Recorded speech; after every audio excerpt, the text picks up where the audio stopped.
veremos cómo utilizar las opciones de los documentos maestros. Con el anterior documento maestro creado, vamos a explicar la funcionalidad de los botones de documento maestro.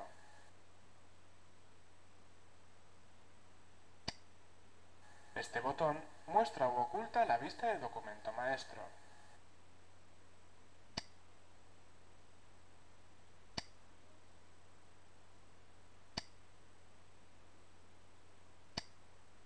Este botón sirve para contraer o expandir el documento maestro.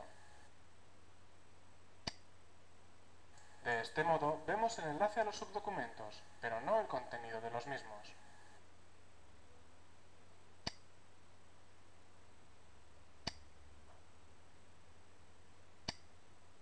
Este botón sirve para quitar un documento.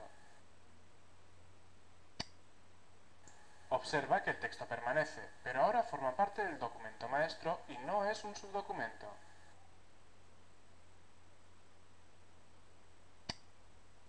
Vamos a insertar un documento ya existente utilizando este botón. Seleccionamos el documento y pulsamos Abrir.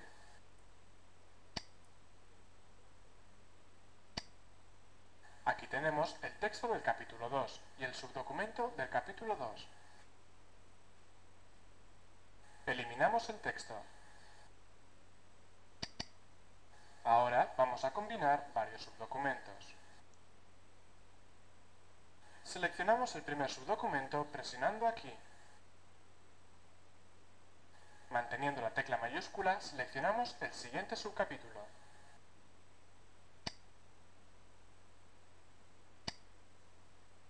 Y presionamos Combinar.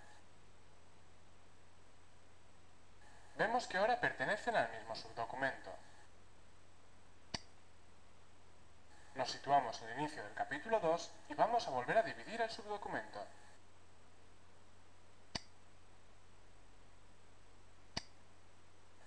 Volvemos a tener el capítulo 2 como subdocumento.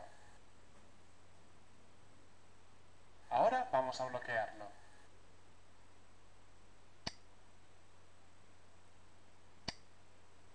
Nos aparece esta sugerencia para guardar los últimos cambios sobre el documento. Vemos como el subdocumento está bloqueado mediante el símbolo del candado. Quitamos el bloqueo.